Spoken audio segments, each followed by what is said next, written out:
¿Qué tal, gente linda? Es un verdadero placer estar nuevamente en contacto con ustedes haciendo este programa que tanto nos gusta, Entre Palabras. A través de Antares Online podemos llegar a donde las otras radios AM y FM no pueden llegar. Te invito a que bajes la aplicación de la radio desde Play Store para que puedas recibir toda la info de los programas de la radio. Podés enviarnos mensajes, sugerencias y tu opinión sobre los temas que estamos tratando. También podés seguirnos en las redes sociales, en Facebook y en Instagram, donde nos encontrás como Antares Multimedios.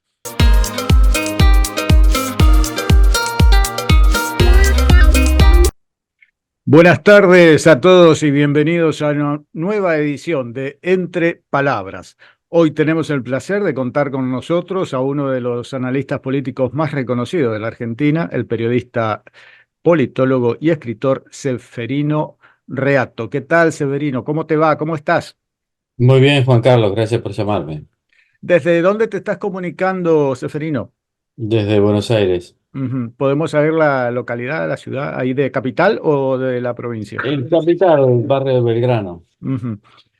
Permitime un ratito, quiero hacer una pequeña introducción para que la audiencia de la radio te conozca toda tu trayectoria, que digamos lo de los medios lo sabemos, pero es interesante por ahí refrescarlo. Seguramente me voy a quedar corto, ¿no?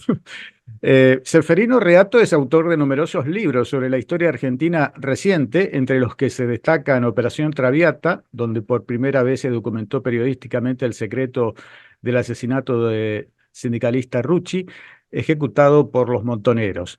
Disposición Final, que lo escribió a partir de las 20 horas de entrevista que tuvo con el ex general y dictador Jorge Rafael Videlas entre 2011 y 2012, quien se encontraba preso y condenado por múltiples delitos de lesa humanidad en la base militar de Campo de Mayo. Y otro libro también muy referente, Los 70, Historia de una década infame, donde se ha recapitulado la sanguinaria lucha armada de los años 70 en la Argentina. Su último libro, publicado en el 2023, Padre de Mujica, quien mató realmente al cura Villero, que bajo el subtítulo Los usos políticos de un asesinato que conmovió a la Argentina, Seferino presenta en esta biografía del sacerdote asesinado en 1974. Eh, Hablar de Seferino Reato es hablar de sus análisis políticos que se caracterizan por su agudeza, profundidad y son una referencia obligada para quienes comprender la realidad argentina. ¿Es así, Seferino? ¿Te sentís de esa manera? Bueno, no tanto, yo no creo que sean tan obligados, pero bueno, se trata siempre de decir lo que uno piensa y tratar de argumentarlo, ¿no? De explicar por qué digo esto, por qué no digo aquello. En fin, Claro. tratando de ser libres y de trabajar para la gente, ¿no? Ujú. Has tenido una actividad muy prolífera, tanto en lo que es lo periodístico, como escritor, también en tu función como analista político, y has trabajado con medios muy representativos de la Argentina, como Clarín, Perfil, trabajaste también para la Santa Sede. Actualmente, ¿qué estás haciendo, Seferino? Bueno, yo en la editorial Perfil, que tiene varias revistas, edito la revista de Economía y Negocio que se llama Fortuna. Ujú, Después tengo un programa de radio semanal en FM Cultura. ujú. Luego estoy como analista en el programa Gran Hermano por Ajá, Telefe. sí. Después escribo para perfil.com y para Infobae Sí.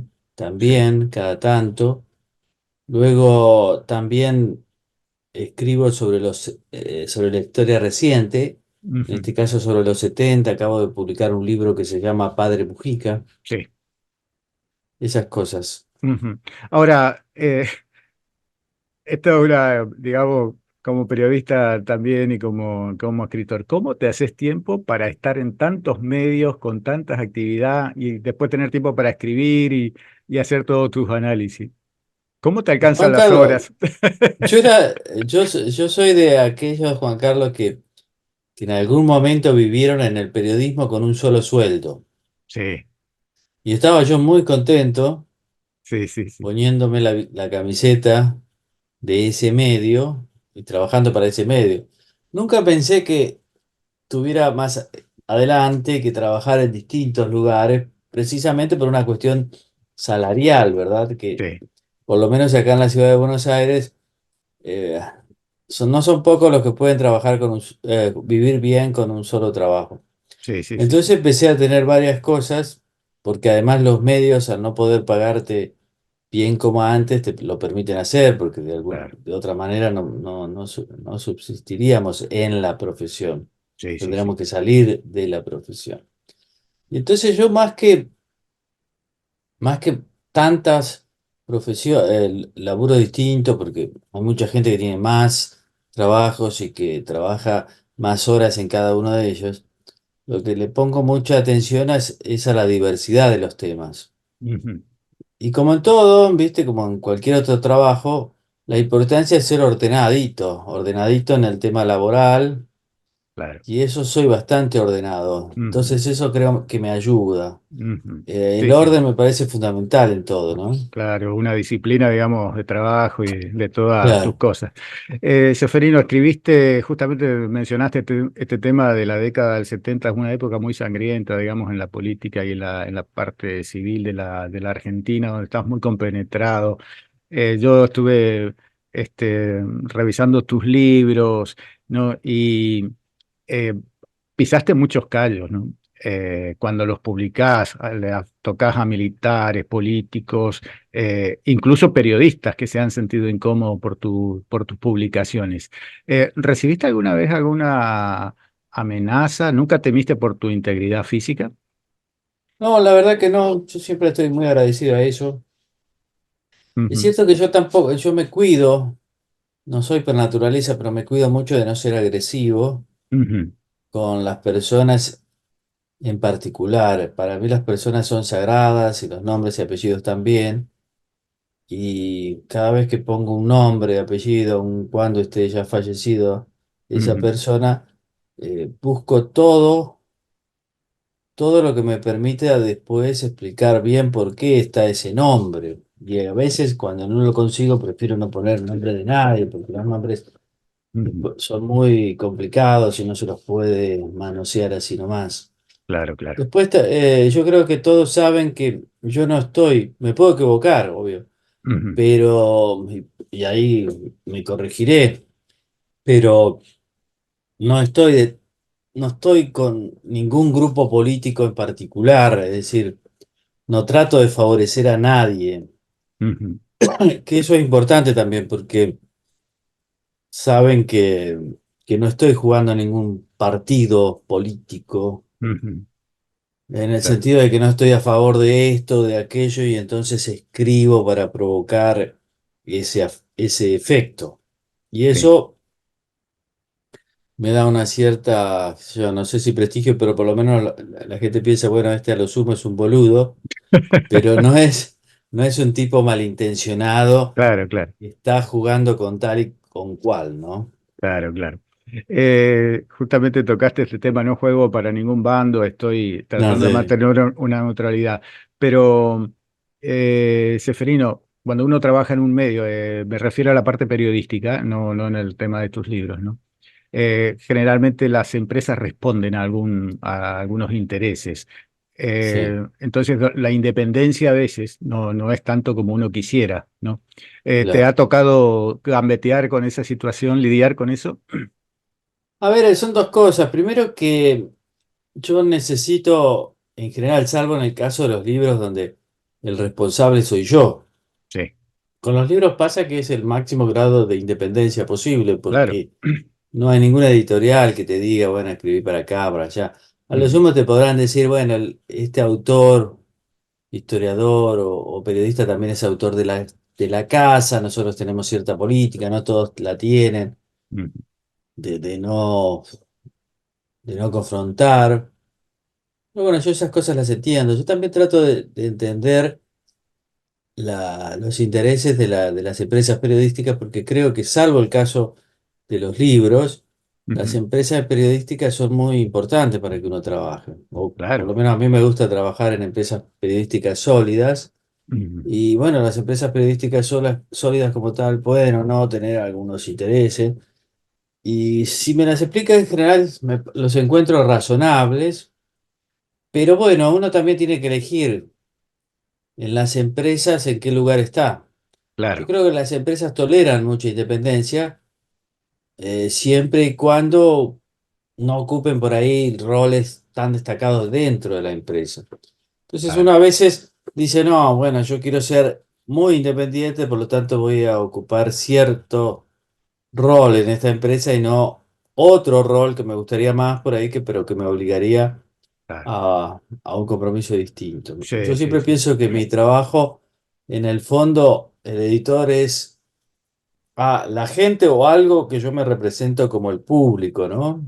Ujú. Pero también sabiendo que el público es diverso, que el público es cambiante, que hoy está dispuesto a recibir cierto mensaje y no otro, pero que mañana te va a reclamar otra cosa. Entonces también me parece que a veces el público se comporta como niños, como un Ujú. niño Sí.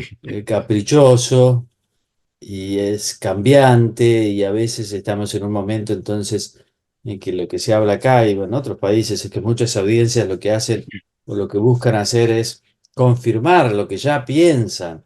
escuchando, viendo, leyendo a determinado periodista. Sí, sí, Y sí. yo eso lo entiendo perfectamente, pero no lo comparto mucho, así que trato Ujú. de tener una mirada única que a veces veo que le puede molestar a algunos, pero bueno, son cuestiones, creo que cada uno cumple un rol, cumple un papel y yo no estoy dispuesto a dejar que tampoco las audiencias o las Ujú. empresas, con sus gustos e intereses particulares, me Ujú. digan lo que tengo que opinar. Claro, que manipulen tu trabajo. Claro. Seferino, hablaros un poquito sobre tu último libro, sobre el padre Mujica, el cura Villero, ¿no? Que trabajó, Ujú. que fue, haceros una breve sinopsis ahí para ubicarnos. Yo leí mucho las críticas y todo, pero quiero que vos seas el que nos cuentes un poquito de eso. ¿Cómo no? Carlos Francisco Sergio Mujica Echagüe. Todo eso para denominar a un sacerdote muy particular de los 60 y 70, muy famoso porque fue uno de los primeros en descubrir la importancia, la masividad de la televisión, y porque Ujú. además, como tenía una pinta de galán, muy atlético, muy extrovertido, muy simpático, también muy apasionado y polémico, a la televisión le gustó enseguida, y él también le gustaba la tele, Sí. entonces fue un matrimonio, digamos, casi Ujú. perfecto. Eso lo convirtió en una persona muy conocida en los 70 y eso explica por qué su asesinato el 11 de mayo de 1974 conmocionó a la Argentina. Además, la historia de él, ¿no? La historia por sobre todas las cosas, porque tenía 43 años cuando lo Buah. asesinaron, venía de una élite porteña muy, muy destacada, en el sentido de que era uno de los hijos de un abogado y político conservador de mucho dinero, Sí. Adolfo Mujica, y de una señora, Carmen Echagüe, que era descendiente de uno de los generales de las luchas civiles, don Pascual Echagüe, gobernador de Santa Fe, gobernador de Buenos Aires, no, perdón, de Entre Ríos, Ujú. hombre con vastas extensiones de tierra en Claro. Santa Fe, también en Buenos Aires, ministro de Urquiza, ministro de Ujú. Derqui, es decir, todo un personajón. Y un hogar muy conservador, muy católico, sí, muy conservador, muy antiperonista. Y ahí nace él, y él es una persona muy simpática ya de chico, muy, muy hermoso, Sí. que pintaba para ser político y abogado, como el padre, Claro. pero decide meterse en el seminario, y no solo eso, sino que decide después optar preferencialmente por los pobres, que era una frase que distinguía a los curas progresistas, luego curas para el tercer mundo, del cual Claro. él fue uno de los rostros más visibles. Fue un Ujú. movimiento interno en la iglesia que tuvo muchos adeptos entre los curas de entre 28 y 40 años, los curas para el tercer mundo de esa edad, que estaban dispuestos en las diócesis, es decir, que manejaban las parroquias, llegaron a ser casi el 30% del total. Son muchísimos de esa Sí, edad, ¿no? De esa claro, claro. edad, Ujú. 28 40, que estaban en parroquias distribuidas en todo el país, tuvieron mucha influencia, pero bueno, fue un fogonazo, porque después se apagaron, en Sí, una década donde él y otros curas organizaron muchos campamentos al interior pobre y llevaban jóvenes de acá, de las clases medias altas y altas, que después optaron por la guerrilla dentro de Montoneros. La sí. iglesia tuvo ahí una deriva importante de jóvenes de la Acción Católica hacia Montoneros. Los llevaban, por ejemplo, al Chaco santafesino, ya sea en el norte de Santa Fe, en la zona de Reconquista, y ahí llevó a un grupo de jóvenes, unos entre tantos, en el 66, en febrero del 66, entre ellos a Mario Firmenich, Ajá. jefe de los Montoneros, a Carlos Ramos, uno de los integrantes históricos de Montoneros, a Daleo, Gabriel Adaleo, Ujú. y ahí es donde él se muestra, verano del 66, muy decepcionado con la sociedad. Era una época de cambio en la Argentina y en todo el mundo, también en la Iglesia Católica, y Sí. les dice, bueno, mira, acá no está habiendo otra solución, otra salida que tomar las armas, y quizás es el momento donde él se muestra más cercano a a las guerrillas que ya empezaban a sonar en la Ajá. Argentina en la segunda década del 60. Y después Sí. va con esa idea, pero se va alejando, aunque tiene algunas recaídas, hasta que en el 73, con el retorno de Perón, del Ujú. exilio y del peronismo al gobierno, él, como Perón, porque se había vuelto muy peronista, Sí. es un tipo que les pide y les exige a las guerrillas, a Montoneros en especial, que dejen las armas, cosa que no les hacen caso, y Claro, termina peleado con Montoneros. Los mismos amigos que tuvo al claro. inicio, los que él subió, digamos, al tren de la guerrilla, les Sí. pedía después que se bajara. Y además era un tipo muy libre, nunca usaba sotana, por lo tanto tenía relaciones con chicos, chicas, que dieron lugar a muchos chismes, Ajá. especialmente porque siempre andaba rodeado de un montón de mujeres jóvenes, Claro. bonitas y de su misma clase social que lo ayudaban en su tarea pastoral en la Villa de Retiro, ¿no? Que es Ajá. una villa que se vuelve emblemática para los curas villeros y él fue uno de los primeros curas villeros. Sí, sí. Eso en vida, pero él, como el Quijote, más que como el Quijote, como otra figura que nos viene de España, cabalga casi después de muerto y es una figura muy interesante porque al principio cuando él muere, las primeras sospechas fueron hacia Montonero porque había recibido muchas amenazas de muerte de sus ex discípulos, Sí, sí. pero después con el tiempo se cierra la causa, no se investiga nada y el tipo comienza otro periplo después de muerto en la causa Ujú. judicial que yo analizo mucho, que Sí. es el uso que le hace el kirchnerismo, Ajá. que invierte mucho dinero, como todos sabemos, e invierte mucho dinero en la justicia. ¿Para qué? Para volver a amigar a Mujica con los montoneros Ujú. y orientar todo el trabajo de un juez llamado Norberto Yarvide Ujú. hacia alguien, un testigo que les diga lo que él les quiere escuchar, que finalmente lo logra, que es a Mujica lo mató la Triple A, es decir, la derecha Ah, peronista. Recordemos que López Rega, que era el vértice de la Triple A, sí, era ministro de Bienestar Social, secretario privado de Perón, y que en el momento del asesinato de él, el presidente era Perón, sí. al cual él defendía muchísimo frente a Montoneros, y era Mm. una de las voces cantantes Sí. dentro de ese sector, digamos, del peronismo, que seguía con Perón. Entonces ahora, con Cristina Kirchner ya en el poder, o Yarvide en En el en su Poder Judicial. despacho, en Comodoro Pi, llegamos a la conclusión de que no, que en realidad lo mató la Triple A Ujú. y que en el fondo lo mató Perón, porque si la Triple A era un escuadrón paraestatal, hasta que Sí, sabemos, ¿no? El claro. presidente era Perón, salvo como algunos dicen, bueno, pero estaba tan enfermo que al final López Rega manejaba todo, pero tan enfermo no debe estar, porque no debe haber estado tan enfermo porque 10 días antes del asesinato se había peleado en la Plaza de Mayo con montoneros, los había echado Sí, de la plaza o claro, se habían ido los montoneros, sí, pero al sí. final ¿cuándo se enfermaba? ¿Cuándo estaba tan mal? A Gua- determinadas horas del día, ¿cómo era eso?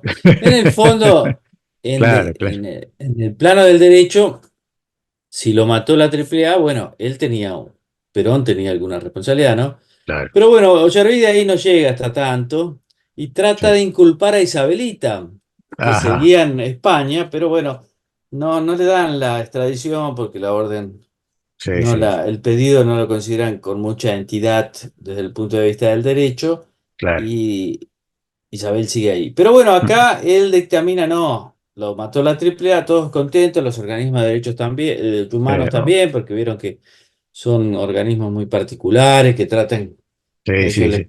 les molesta mucho los asesinatos, pero de un sector, los del Sí, otro no, les parece que, bueno, ¿qué va a hacer? Son cosas que pasan, sí, una así mismo. década violenta y demás, ¿qué va a hacer? Sí, ¿No es cierto? sí, sí, sí, sí. Entonces, como a este señor al final lo mató la AAA, se preocupan los organismos de derechos humanos y demás, y es toda esa historia que yo les dedico dos capítulos porque me interesa mucho cómo ellos plantean el tema judicial y cómo les Ujú. aparece justo el testigo 37 años después que dice lo contrario de lo que dijo siempre, diciendo, bueno, tuve miedo, ¿qué quieren? Pero es el Claro. 2011. Bueno, eso nadie le pregunta en realidad porque como Ujú. ellos consideran, tiene miedo, yo te creo hermano y ya está, tiene miedo, ¿qué va a hacer? Sí, Nadie le dice, bueno, pero mirá que López Rega murió en el 89, ¿a qué le tenías miedo? Bueno, tiene miedo. Si yo tengo miedo, tengo miedo. claro. Entonces todo ese tema me parece interesante porque seguramente se aplicó a otras causas y ese manejo le dedico dos capítulos. Así que analizo bien las dos hipótesis, o lo mató Montonero, o lo mató la AAA, en todo caso lo mató un grupo armado de la Claro. izquierda o de la derecha peronista a otro señor que era muy peronista. Otro Ujú. asesinato, digamos, entre peronistas, Sí. pero bueno, que después derrama en toda la sociedad, pero también afecta a la iglesia, porque la iglesia, ahí yo analizo bastante el tema de la influencia de los curas para el tercer mundo y demás, que es Ujú. previo a la dictadura. En Argentina, todo lo que es previo a la dictadura Ujú. siempre provoca algún escosor, porque Claro, claro, ponen en evidencia otros actores, ¿no? claro. Seferino, y digamos, después de publicado el libro, ¿no te llamaron de la curia católica, te cuestionaron algo? No, generalmente la curia lo leen con mucha atención y hasta ahora están bastante contentos, porque también es un tema que nadie se anima mucho a tocar, pero que el Papa Ujú. alguna vez, el Papa Francisco en 2014, al año Ujú. de su papado, él habló mucho de que en Argentina, en América Latina, por una mala educación de la utopía católica, muchos jóvenes de la Acción Católica se fueron a las guerrillas. Sí. Y eso es algo que acá todavía no se estudió Ujú. mucho, si bien el episcopado a través de expertos de la Universidad Católica Argentina de acá de Buenos Aires, el año pasado publicó 3 tomos Ujú. sobre el papel de la iglesia en los 60 y 70, pero bueno, ellos se concentraron más en la época de la dictadura, donde todos estamos más o menos de acuerdo en lo que pasó. Sí. Y mucho menos, yo diría, y mucho menos claramente, mucho Ujú. menos en forma transparente, clara, precisa, sobre el papel de la iglesia antes del golpe militar, ¿no es cierto? Que Claro, es claro. un papel más interesante también, porque ahí aparece todo el tema de la opción preferencial por los pobres, los curas que tanto ayudaron, por ejemplo, en el Chaco o en el Sí, norte sí. de Santa Fe Claro, claro. o en Santiago del Estero, pero que muchas veces dieron lugar a que muchos jóvenes se metieran en las guerrillas y de eso nunca hubo una gran autocrítica, ¿no? Al contrario, muchos curas todavía Disimulan, lo están de dejan. acuerdo, dicen que Claro. hicieron grandes cosas, sí. Y me parece que eso falta ver si son tan grandes las cosas que hicieron o Claro. no. Seferino, cuando vos tocas este tema con la iglesia, yo siento, ¿no es cierto?, que lo haces de un punto de vista que lo haces con conocimiento de causa, con una gran autoridad, porque trabajaste en la Santa Sede, en la Embajada Argentina, como asesor este, así que conocés bien cómo funciona todo lo que es el pensamiento, digamos, eclesiástico. Bueno, en primer lugar, yo soy católico y orgullosamente católico. Sí, Eh, yo trabajé fuera de la Santa Sede en la Embajada Argentina ante la Santa Sede. sí. Pero no en la Santa Sede, sino ante la Santa Sede. Ajá. Sí, yo creo que sí, creo que algo conozco, pero me parece que es un tema que últimamente me está interesando porque veo lo difícil que es para la iglesia asumirlo. Ujú, Si vos vieras la magnitud que tienen esos tomos del ujú, trabajo sobre la iglesia en los 60 y 70 y lo poco que sacamos en limpio, porque es todo tan como enrevesado, como justificado. Con ujú, respecto a la dictadura es más claro, porque todos estamos conscientes de lo que pasó ujú. y de los crímenes, de los militares y demás. Claro. Y aunque no se habla tanto, pero también estamos más conscientes de que los militares en aquel momento tenían, el componente católico era notorio en Videla y otros generales, porque era un momento donde esa unión entre la fe y la espada que viene a partir del Ujú, 1930 como reacción frente al liberalismo y frente al socialismo y después al sí, comunismo, como eso se va soldando y en Videla y en el proceso de reorganización nacional es como el punto máximo. Como el claro. fracaso fue tan grande, Sí, sí, también el papel de la iglesia, de ese sector de la iglesia, está bien cuestionado. claro, Pero claro. falta el otro papel de la iglesia, que como yo te dije, Mm, los, los sacerdotes progresistas eran muchos sí. y tenían mucha importancia dentro del sector de curas que realmente es como que mueve la iglesia territorialmente, porque son los Ujú, más jóvenes los que están a cargo de las claro. parroquias, de las pastorales, más dinámicos y demás. Y ahí eran muchos, muchos, muchos. Y me parece que siguen teniendo influencia, no solo porque hay gente que vive de ellos, sino por lo que se ha creado de mito de esa tarea. Y Sí, entonces sí, es difícil, especialmente para los expertos, historiadores, teólogos de la propia iglesia, referirse críticamente a ese sector. claro. Algunos sacerdotes, hoy jubilados, como Monseñor Carmelo Giaquinta o Monseñor Jorge Casaretto, son Ujú, más críticos. Bueno, pero ellos siempre han sido más libres. claro. Sí. Otros no lo son tanto. Claro, tienen más espalda, digamos, para opinar y expresarse. Seferino, ya para terminar, quería tocar un poco nuestra realidad hoy en el 2024. Qué sociedad complicada que somos, qué complejo que somos, ¿no?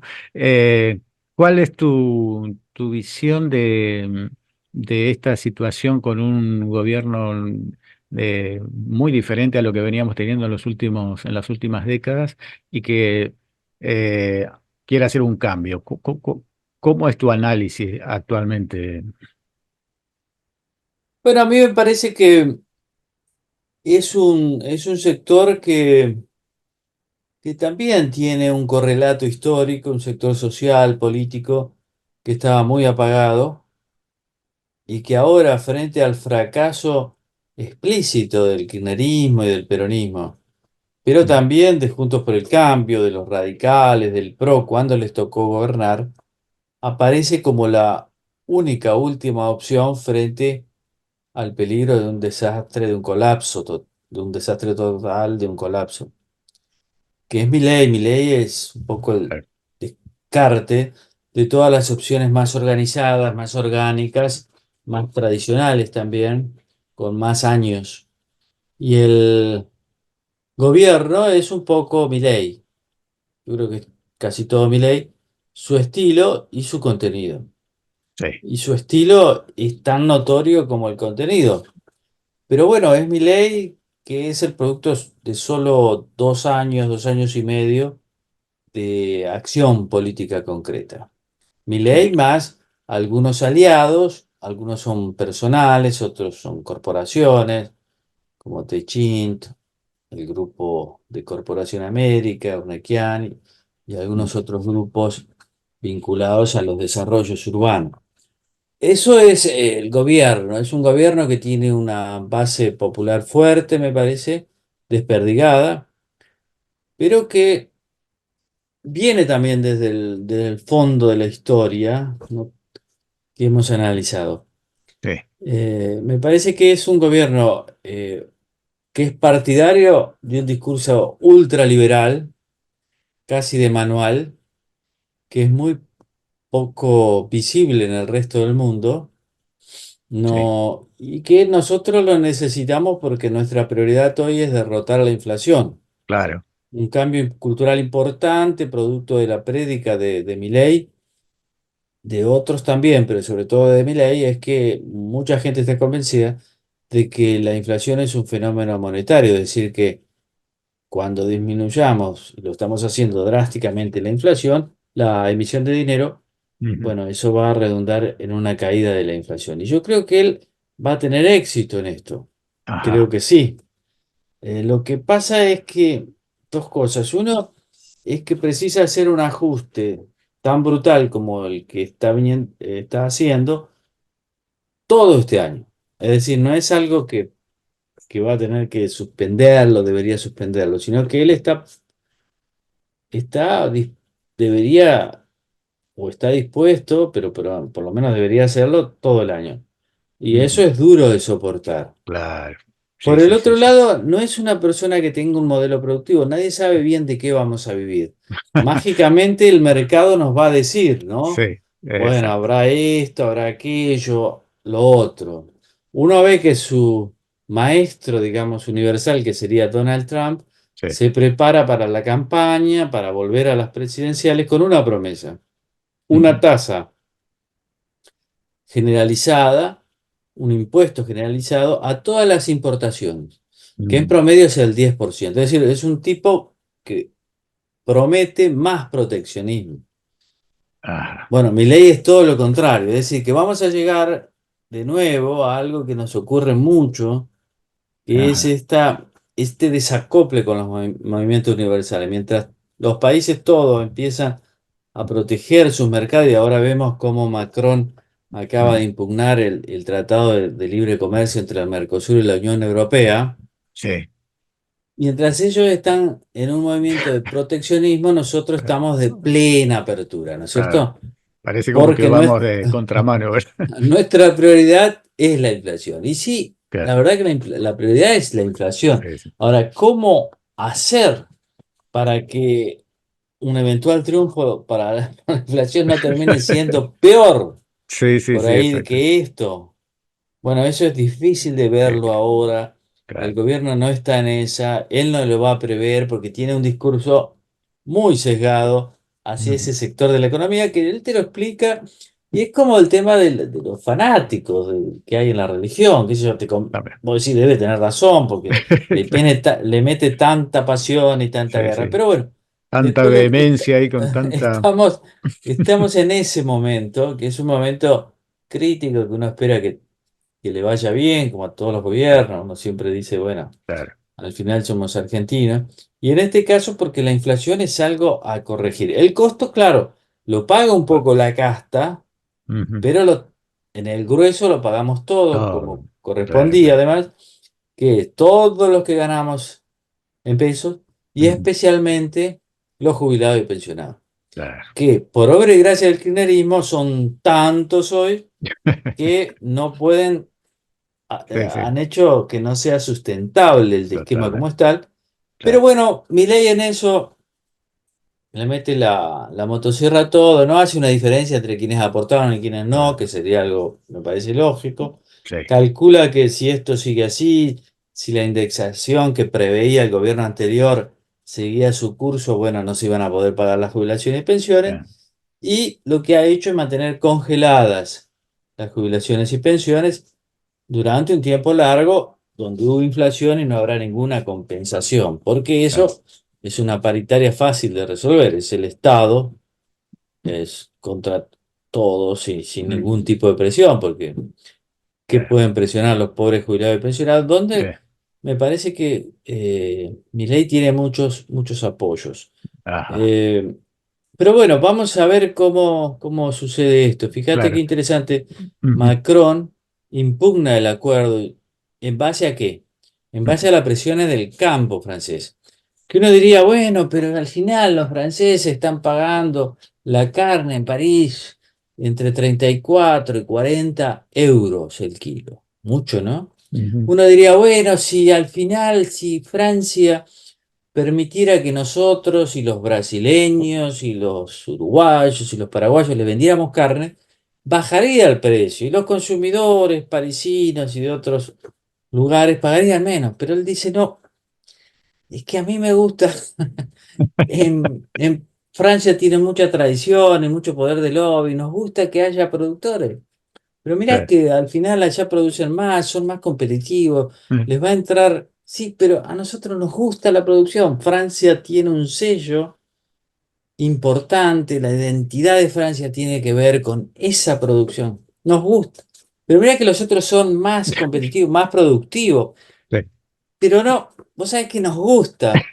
Y en ese caso, uno diría, che, pero estos franceses que están tontos, ¿no? Porque al Sí, final podrían pagar. ¿Cómo nosotros vamos a hacer así?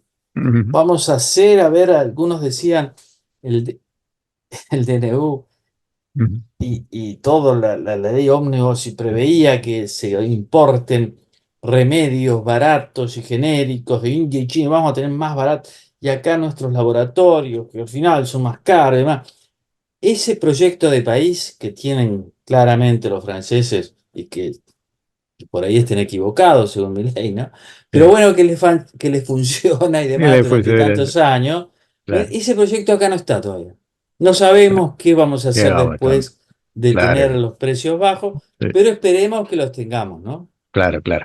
Seferino, te agradezco mucho tu tiempo y como te decía al principio de tus múltiples actividades que hiciste un lugarcito para atender nuestra llamada y poder ser tan solidario, tan generoso con todo lo que nos contaste, que saltamos de un tema periodístico al literario y terminamos con la política. Muchísimas gracias, Seferino. Gracias a ustedes, Juan Carlos, porque yo lo que tengo que hacer ahora es que la gente se entere de que hay un nuevo libro. Claro. Así que el agradecido soy yo. Bueno, hasta la próxima y seguimos en contacto entonces. Muchísimas gracias. Gracias, saludos a todos. Gracias.